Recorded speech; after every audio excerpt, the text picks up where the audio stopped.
Welcome to the Much More Than Medicare broadcast. In today's broadcast, two real-life examples of why you shouldn't really be applying by yourself. And in addition to that, earlier today, the Supreme Court upheld the ACA. I'll try to make sense of it for everyday people if they just put on their common sense hat.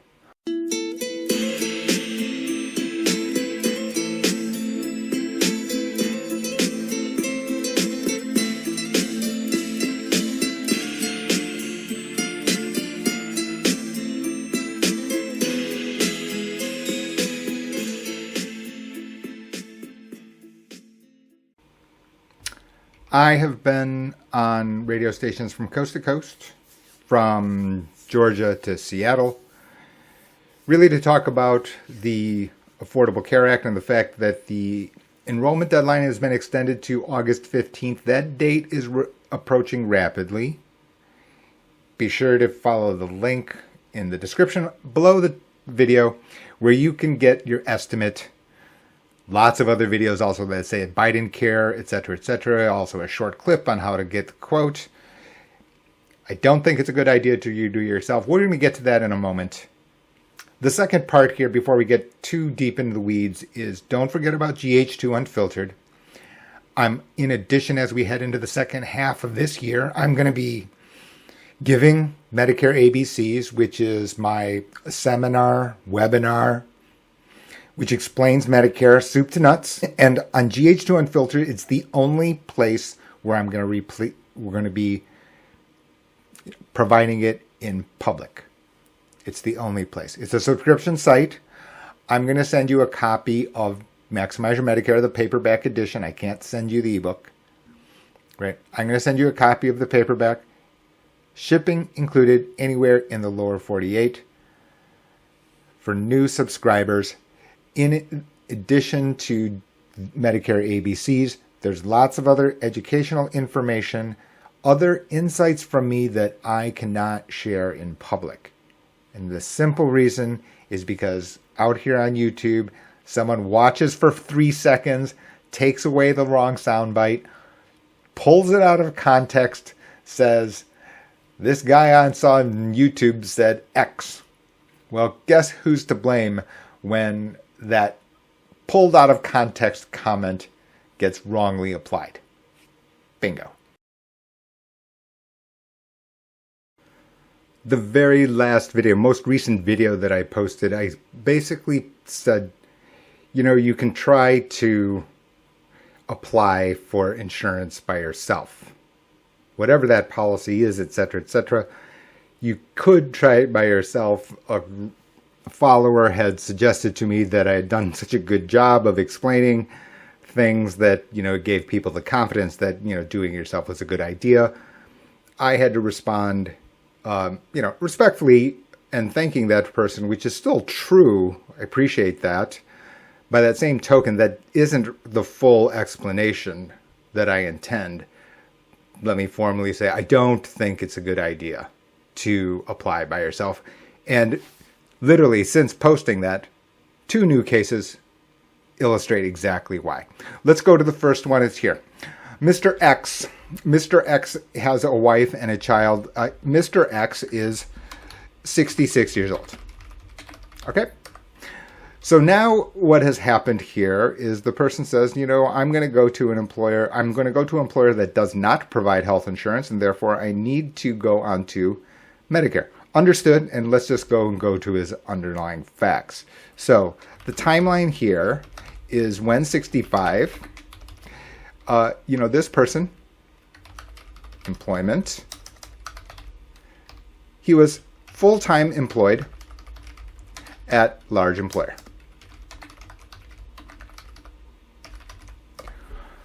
No problem.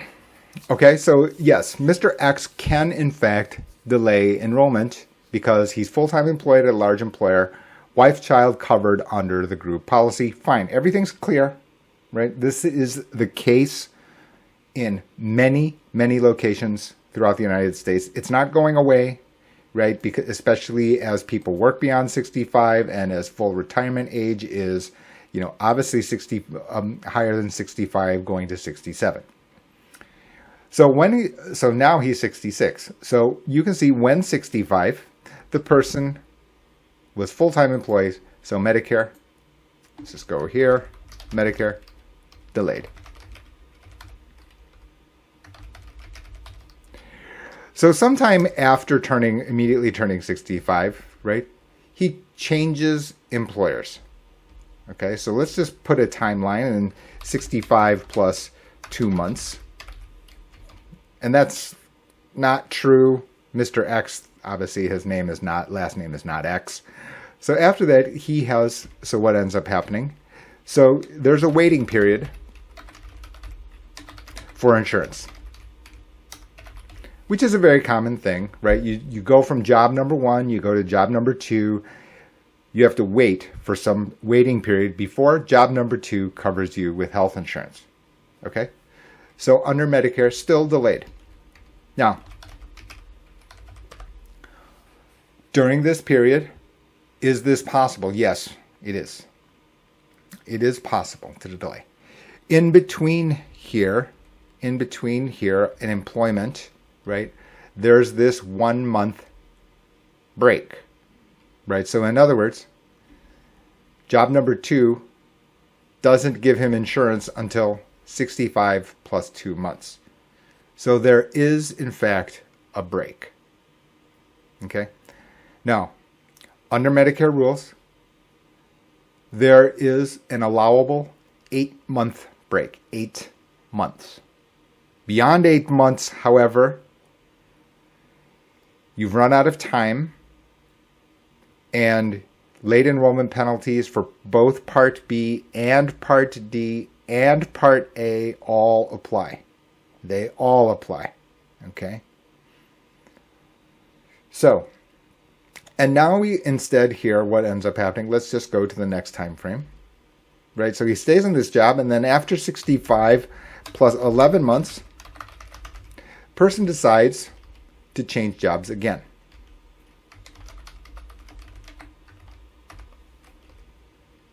Okay? So I should have put employer number 2 here. You'll excuse me. So, waiting period. All right, and now there's another waiting period, and then the person gets insured. And now, however, he's gone to employer number 4. So let's just call it employer number 4.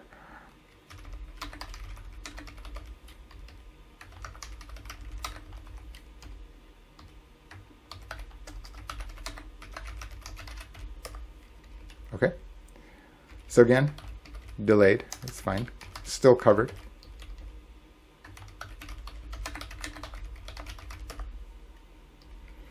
So you can see it here. Now I've gone to employer number 4, but employer number 4 doesn't provide health insurance benefits. This can happen. It could be a small employer that doesn't do it that doesn't provide any health insurance benefits to anyone, for example. Okay.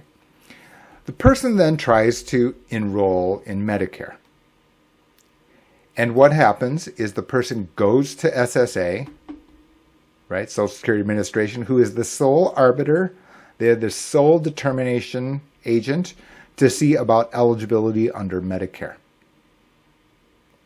And what happens here is SSA tells Mr. X, he must wait until July of next year.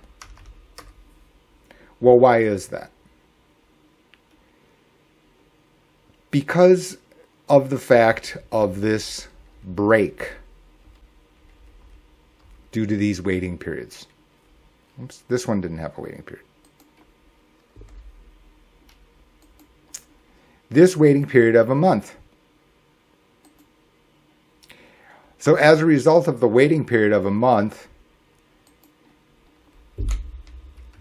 he gets told late enrollment period applies.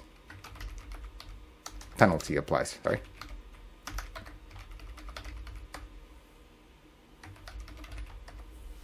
It's wrong. There's a problem, right? You can see it. So now you can see here's the punchline to the first example. Right? There's nothing here as far as data, and this is still in process. Right? Person has switched employment on multiple occasions. Coverage has changed. There is this 1 month break while there's a waiting period here. That's not an 8 month break. At no point in time is COBRA being used. Right? Between 65 and 66. At no time. So basically what is being told by the SSA as they try to enroll in Medicare over here in this cell, right? I-10 on your screen. SSA person over the phone tells Mr. X, yeah, you can enroll, but Part B doesn't go into effect all the way until July of 2022. Now, Number one, if in fact he had a greater than 8 month break in health insurance coverage from the time he turned 65, the answer to that is correct. SSA would be right. And then you have to wait until January through March of 2022. And then, even then, it doesn't take effect until July of 2022. That would be correct. But somehow there's been a disconnect between Mr. X and the Social Security Administration. This timeline. Mr. X and SSA is not on the same page as far as these dates and the coverage during this period. So as a result, this result here is wrong. The point is here, put yourself in Mr. X's shoes. Because Mr. X is a person who has done the right things here. He's done nothing wrong. And the issue here is that Mr. X been told wrongly by SSA, but he's not expected to know. He just takes it on the faith this is a government official saying this is what they believe to be the case and that you have this late enrollment penalty, etc., etc. What if all of it is wrong? How would you even be able to unwind or discover this fact? You just take it as fact. It's a telltale. So we're in the middle of it now. I'll give a postmortem, hopefully a successful one. So in the absence of a new fact that I haven't presented here, one that I would not know, Social Security Administration has come to the wrong conclusion here. You as a private person, the likelihood of you uncovering this and being able to be armed with the right information in order to debate this with Social Security Administration and then file an appeal if required. What's the likelihood of that? Low at best. Just example number one of why doing it yourself, not the best idea.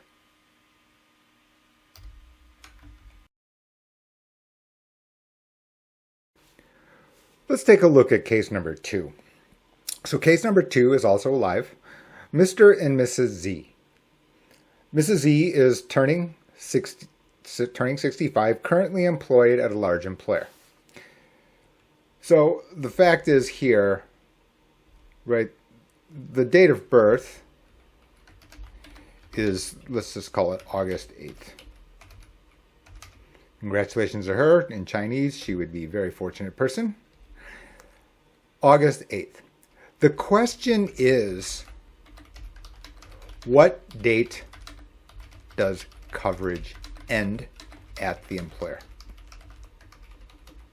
Now, this is a small detail here, but an important one, right? Because the reality is that she wants to retire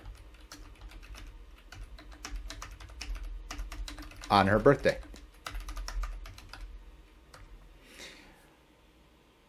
Here's the fact. The employer can end coverage right as soon as she walks out the door on August 8th. There's no restriction to this. They will get a refund, for example, for those unused dates. In addition to that, right, different employers have different policies. I don't have a say here. There's no written rule here, right? There's not a federal regulation to protect Mrs. Z through the end of August. There isn't.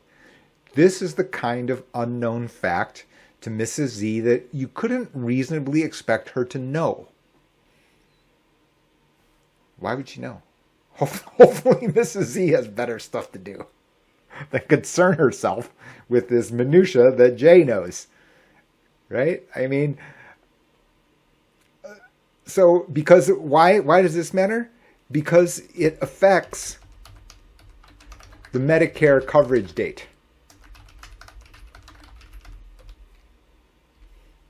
Right? This affects the day that she would want to turn on her Medicare, basically. Because it could be August 1st if, for example, I'm living in the past. Let's say, for example, it ended right on August 8th, but she was determined to end on August 8th or August 7th, right? Now you would have a lapse of coverage if you don't set it on August 1st, right? You'd have to bite the bullet of being double covered from August 1st. That can happen, right? I'm not saying that that's the path. What else could happen? Well, the fact of the matter is this employer could end coverage at the end of August, in which case her coverage date is September 21. She can then request a different coverage date for both Part A and Part B, or Part A on August 1 and then Part B on September 1. For expediency's sake, I usually tell people, hey, let's just make them both on September 1. It'll be fine because you're covered for Part A under your employer coverage, during August. But this is the kind of fact because in addition to some of that is that based on her compensation and the way that it works, for example, the employer could have been paying 100% of her premium. The employer could have been making contributions to an HSA. The employer could have given her other types of compensation to defray for cost or FSA, et cetera, et cetera. There could be other details here on why she would want to have coverage begin on September 1, in addition to the fact that she would save herself the $148.50, which is the Part B premium. That's for Mrs. Z. For Mr. Z, a different one, right? So in this case, the employer is going through M&A. Not that fun. I'm sure many people in the audience listening, watching, it's no fun, right? You got a new organization. You don't know who's doing what, et cetera, et cetera. Mr. Z says, like, look, I'm out. Let's just retire now rather than have to go through all these machinations. Totally reasonable. Totally reasonable. Right? The issue here now is the fact that, let's just say Mr. Z is a valued employee and his departure is secret. Now what?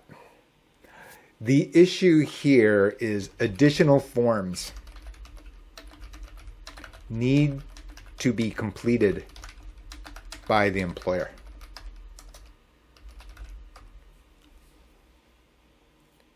Right? So now the fact is that maybe Mr. Z doesn't want to tell the HR department yet. Okay? Doesn't want to say.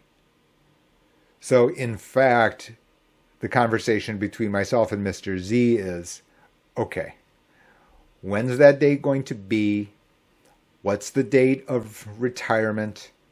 When does your coverage end? Just like Mrs. Z, right? When does your coverage end so that we can correctly set these Medicare coverage dates?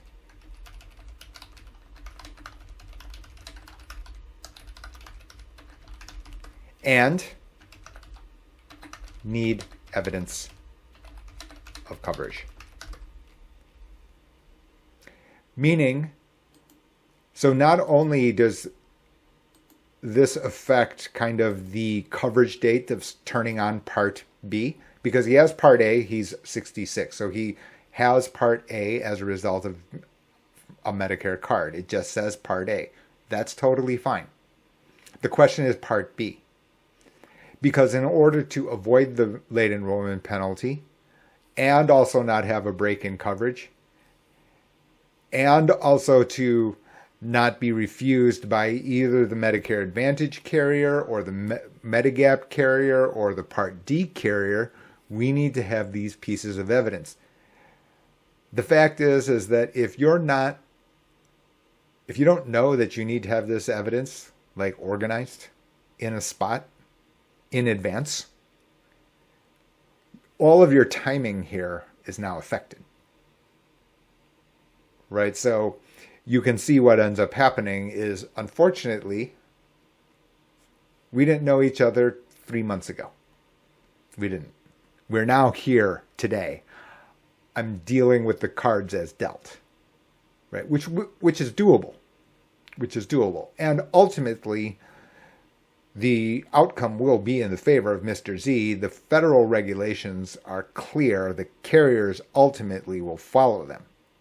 But it's going to feel like, why am I being asked all these other questions, et cetera, because they need evidence. You need evidence of coverage to avoid penalties and guarantee acceptance. Right, the federal rules are set up in the favor of the buyer. It's a theme that runs through Maximize Your Medicare, my book, available on Amazon.com. It is also in a lot of other videos here on the channel. Be sure to like and subscribe. These aren't new themes. These are just simply new examples, because I can understand their skepticism. You know, I don't want to reach out to Jay. He seems annoying. You know, he's got he's a snake oil salesperson. A long other list of objections you could possibly have. To which I'm going to say, well, okay, well, take a number, go to the end of that very long line. You'll be waiting for a while in order to lodge your complaint. That's fine. That's fine. That all said, you can see in Mr. and Mrs. Z's case, Mr. X's case, that there are reasons. And this is just the simple set. This is the simple set. And this is not going away. People are working beyond 65. There's all sorts of employment situations which are going to change. There's COBRA involved. There can be situations which I've mentioned on an interview with a Medicare beneficiary, which is out there, where we intentionally used COBRA. Intentionally. SSA person says, you have a late enrollment penalty. I prepared that person because I knew him a year in advance and basically said, this is what an anticipated pushback will be. Be sure to slam your stake in the ground here, because they're going to be wrong. That's exactly what happened. SSA person tells them, hey, you've got a late enrollment penalty. Client says, who has reached out to me, and I had already prepared that person, said, if this happens, you respond this way. And by the way, that may mean their supervisor. Sure enough, supervisor comes in and says, oh yeah, you're right. Not a surprise. You can imagine how unsettling it would be without proper guidance in advance. I'm not here to settle political differences. I'm not here to convince you one way or the other whether or not the Affordable Care Act is a good thing. I've already reviewed all of this, the good and the bad. You can look back at other videos. You can look back at the newsletter. you'll be able to find the breadcrumbs that I've left everywhere along the way over the past years. The other day, the Supreme Court dismissed yet another challenge to the Affordable Care Act. You can see it there on the screen. Court sidestepped the larger issue in the case whether the health care can stand without a provision that required most Americans to obtain insurance or pay a penalty. So let's just review the Affordable Care Act. Now, again, I'm trying to keep away from the inland sludge of a lake, right? Which is that I'm not going to be dragged into whether or not it's good or bad. I am, however, in a good spot to tell you, my perspective on the way that the Affordable Care Act works and who has done well, who has not. Okay. So number one, the Affordable Care Act is a tax. You make more, you have to pay more for health insurance. You make less, you can pay less for health insurance as a result of the fact there's the advanced premium tax credit that's been expanded under President Biden. Lots of videos called Biden Care here on broadcast on this channel. Go ahead and read those, see those after you're done with this one. Affordable Care Act's the tax. Higher income, higher payments. Lower income, lower payments. Right? Looks like a duck, quacks like a duck, duck. That's it. We don't need sophisticated analysis to understand this. Number two. The federal government has the right to tax.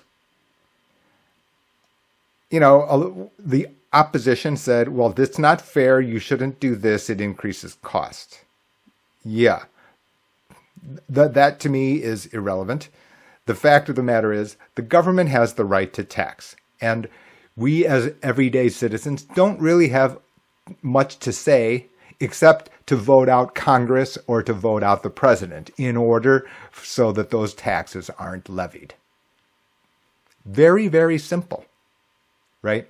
Which is, I may not agree with $1 going to, some African country and to give them military assistance. Yet I'm sure that happens without me having a say. Number three, the president that proposed the Affordable Care Act, President Obama, told an intentional untruth when he said, if you like your health insurance, you can keep your health insurance. As someone who has posted videos about the technical workings of how insurance must work, not may, kinda, so must work, right? There's no way that president didn't know it was an untruth. No way. I find that unbelievable. It's kind of like, okay, Roger Goodell, we didn't have access to the Ray Wright tapes. Come on. Right? In other words, maybe a kindergartner could have thought that, you can keep your health insurance, et cetera, et cetera. Okay. This president graduated from Harvard Law School. This president has academic command of high level of details. Love or hate the ex-president, President Obama, we have to stand back and say, look, you can like or dislike the person. No, there's very little question about his academic chops and his ability to command detail at a high level. So to get that fact wrong, no. PolitiFact, as you can see here on the screen, yes, called him out, lie of the year. Okay? Don't get me wrong. The flip side of that same coin is equally loaded with incredible stuff, right? So on one hand, you had the proponents saying, the federal government has the right to tax. The president tried to market it as, look, you can if you like your health plan, you can keep your health plan. Okay, the opposition, what'd they do? The opposition gets F- at best. I'm being generous at F-. Okay? Number one, they tried to call it non-constitutional. It's a very important thing to know who the opposition actually is. So now it's like me. I used to play tennis when I was a kid. It's like me saying, okay, I'm going to challenge a squash player at a high level to play squash when I was in high school. That would have been insane, right? Because while tennis may look like squash, it's not squash. It really isn't, right? The skills are different. The speed is different. So Congress said, okay, well, this, President Obama, young guy, he's just a lawyer. We're a lawyer. Yeah, this particular lawyer is particularly schooled in constitutional law. And, oh yeah, by the way, lecturer at the University of Chicago Law School in that area. What are you doing, opposition? Seriously. This is as if me walking up to the squash champion and saying, hey, I'm great at racket sports. Let's play squash. I'm going to win. No, you're not. This is bad. By the way, it gets worse. Because there was no viable, rational, coherent alternative. The Affordable Care Act had this feature which says that you cannot deny applications due to pre-existing condition. Immediately, they put the opposition on the back foot. Immediately. Why? Because some members of the opposition know somebody that has type 1 diabetes, for sure. Well, guess what? Under the old health insurance regime, that person rejected. Now, under the Affordable Care Act, must be accepted. So now, the opposition, you could see, they got put on the back foot. Very clear. They're sitting there trying to play squash when they're a tennis person. They didn't have an alternative plan, and as a result, they end up being labeled as baby killer. In other words, they got outsmarted. And as a result of that, right, we can keep going on and on through time. And basically what ends up happening is the opposition didn't have a plan to oppose. It's fine to complain and to whine and to make certain statements which were true, like costs much higher under the Affordable Care Act. There's arithmetic reason for it, by the way. But you can see that is all marketable and understandable. However, when you have no backup plan, how do you get the toothpaste back into the tube? We've never had that at the federal level. We've never put back the toothpaste back in. So, as a result of that, the Affordable Care Act survives. What shouldn't we also do? Let's just back up here. Number one, please keep your politics to the side, right? Humana is never going to ask you for your political party when you're applying for health insurance. Never. Okay. Number two, if you're a 55-year-old male, there are going to be features in those plans which create higher prices. For example, if you're a 55-year-old male, the idea that you're going to need prenatal and postnatal care, right, is low, to say the least. You're still paying it. It's stuffed in there into the compliant plan set, right? That is true. That is true. So what ends up happening now is the people who have said, well, the Affordable Care Act is the law of the land. True.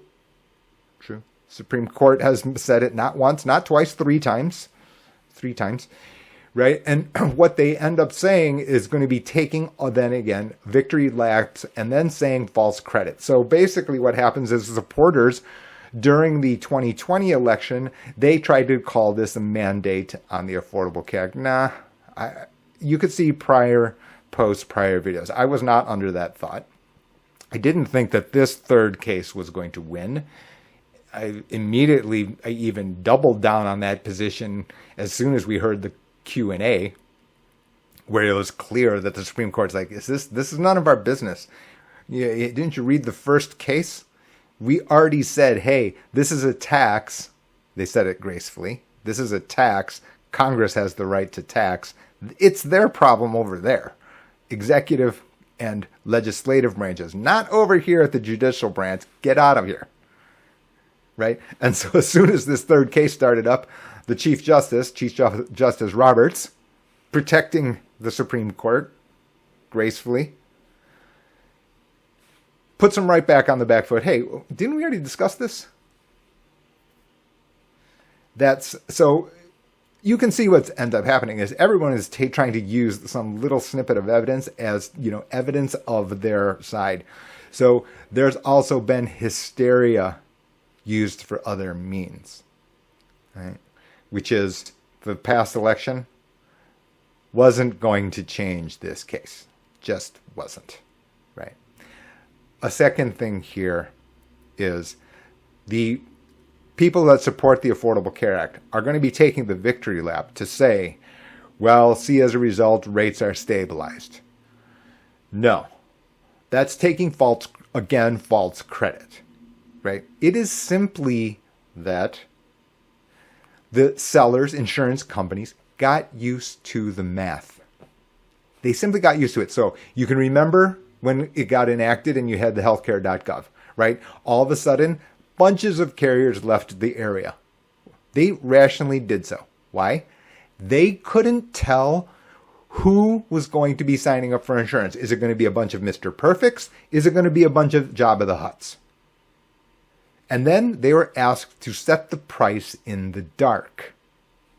So let's just cross out insurance for a moment. Let's say you're a corn farmer and you've got to agree to a price of the next season's corn. You don't get to change it, and you get no context of what that price is compared to the other farmers. And oh yeah, by the way, you've got to be giving your silent auction offer to the grocery store. You have no control over the inputs, and you just don't know the way the math works out. Would you then actually even giving an offer to the grocery store? Probably not. Some of you will just say, no, we pass. We'll just sell it on the corner stand, on the road. Or go to the local vegetable market, farmer's market, where we get to change the price, right? Isn't that, I'm not using actuarial science here. I'm using common sense. Nevertheless, that's exactly what happened under the Affordable Care Act. And that's why at the beginning, because the sellers couldn't control and couldn't have any evidence to measure or estimate the population of people that would be enrolling, they can't find the price. Well, guess what? Time has passed, and they've been able to calculate. So what do you have now? You've got more stable rates as more sellers enter the market and increase the competition. Okay? The supporters of the Affordable Care Act see this is overwhelming evidence that it works. Okay, yeah, but you said that was going to be in place right from the jump. It took all the way until now, until the sellers got a handle of the numbers. So on and on it'll go. There's going to continue to be crossfire. Okay. For everyday people, I'm always encouraging, try to not get pulled into politically tinged debates. The other day I was on Fox Radio News on a radio tour. Okay. And depending on the locations, we had these people who wanted to make it a political conversation. And I was just no, trying to dodge that bullet and try to get back to what you, everyday people, have the right to do, when, what your options look like, and then the price. Those are the signals that you require. And from there, well, then you can make a choice of what fits you, your family, your situation, and then ultimately, I'm again running a 7-Eleven. Big Red, Wrigley Spearmint, Trident. I'm agnostic there. I don't control the price that I can sell those, right? Whatever fits you, I'm game as long as you understand the risks involved.